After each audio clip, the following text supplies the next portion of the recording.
Hello everyone, and we thank you for joining us for the Matt's Weather Weekly Weather News. Today is Wednesday, June 13th, 2012. And the very first thing that we're going to be talking about today is, as I'm sure everybody recalls, Hurricane Irene that we had come through at the very end of August last year that wiped out power to thousands, and it took, of course, forever to get all that power back on, that storm. We're going to be talking a little bit about the name Irene associated with, the storm. Irene has been retired from the official list of the Atlantic Basin tropical storm names by the World Meteorological Organization's Hurricane Committee. The name was retired because of the fatalities and damage it caused when it slammed into the East Coast in August. Irene will be replaced with the name Irma, I-R-M-A. Irene became a hurricane on August 22, 2011, and intensified to a Category 3 hurricane on the Saffir-Simpson hurricane wind scale. Irene gradually weakened after crossing the Bahamas and made landfall in North Carolina on August 27th as a Category 1 hurricane. Irene made another landfall the next day as a tropical storm very near Atlantic City, New Jersey. The center moved over Coney Island and Manhattan, New York the same day. The storm caused widespread damage across a large portion of the eastern United States. And because of that, the actual name Irene has been retired. So if we ever get down to the letter I on the list of hurricane names this year or in any other year in the future, the name Irene will never be used again. It has been retired and replaced with the name Irma. I think I'm pronouncing that properly. I-R-M-A.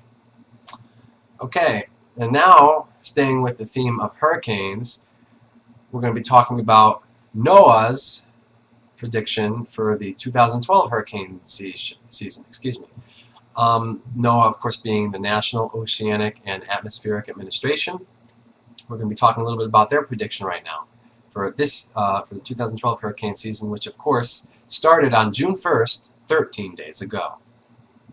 Conditions in the atmosphere and the ocean favor a near-normal hurricane season in the Atlantic Basin this season, NOAA announced today from Miami at its Atlantic Oceanographic and Meteorological Laboratory and home to the Hurricane Research Division. For the entire 6-month season, now remember, I actually have it posted up there as I have for years. I don't think you can see it through the webcam, but hurricane season goes from June 1st to November 30th. Is how long it goes. It goes for 6 months. So for the entire 6-month season, which begins June 1st, NOAA's Climate Prediction Center says there is a 70% chance of 9 to 15 named storms.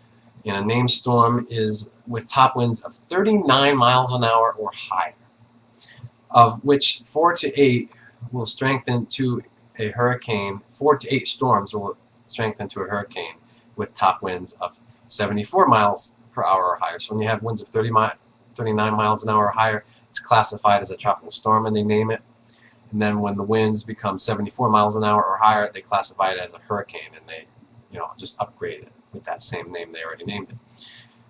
And of those, one to three of the storms will become major hurricanes with top winds of 111 miles per hour or higher, ranking category 3, 4, or 5. Based on the time period 1981 to 2010, an average season produces 12 named storms with 6 hurricanes, including 3 major hurricanes.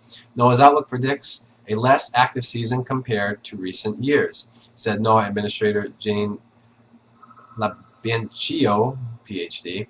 But regardless of the outlook, it's vital for anyone living or vacationing in hurricane-prone locations to be prepared. We have a stark reminder this year with the 20th anniversary of Hurricane Andrew.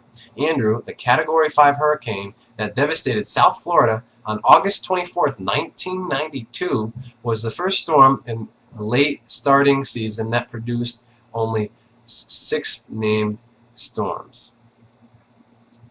Very interesting. We'll be, of course, monitoring the activity out in the Atlantic and the Pacific with the hurricanes all throughout the summer. Should anything develop, obviously, we'll talk about it here.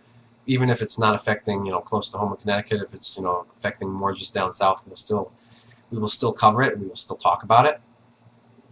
Okay, and lastly today, your WFSB Channel 3 early warning, 7-day forecast. Tomorrow, Thursday, June 14th, areas of fog early, then becoming mostly sunny. High 70, and milder, 79 degrees inland, 77 to the shore, because past few days have been pretty muggy, but not all that hot. It's been actually pretty cool. We haven't had too many very hot days so far this summer season. Friday, sunny, high 80 degrees inland, 78 at the shore. Saturday, mostly sunny, high 82 inland, 80 at the shore. Sunday, mostly sunny early, becoming partly cloudy, high 83 inland, 79 at the shore. Monday, a mix of sun and clouds, warmer, high 84 inland, 80 at the shore. Tuesday, a mix of sun and clouds, even warmer, high 88 inland, 83 at the shore. And on Wednesday, June 20th, a mix of sun and clouds, high 90 degrees inland and 85 degrees at the shore. So by next Wednesday, when most schools will likely be finished by next Wednesday, it's going to certainly be feeling like summer. Obviously, some schools are definitely going a lot later into June this year because we had we started a week late. A lot of schools in Connecticut anyway started a week later than they had originally planned because of Hurricane Irene, and we also had to have another week or so that many schools missed in Connecticut because of that freak October snowstorm, that freak Halloween snowstorm that occurred the last week in October, where a lot of schools missed a week or more of school as well. So schools, a lot of schools are in session till pretty late in June this year. And I guess that about does it for the Matt's Weather Weekly Weather News. We hope you join us next week for the Matt's Weather Weekly Weather News on Wednesday, June 20th. Any questions, comments, or anything, you can email me at mattsweather1@aol.com or any other way that you know how to get in touch with me. We'll see you next week.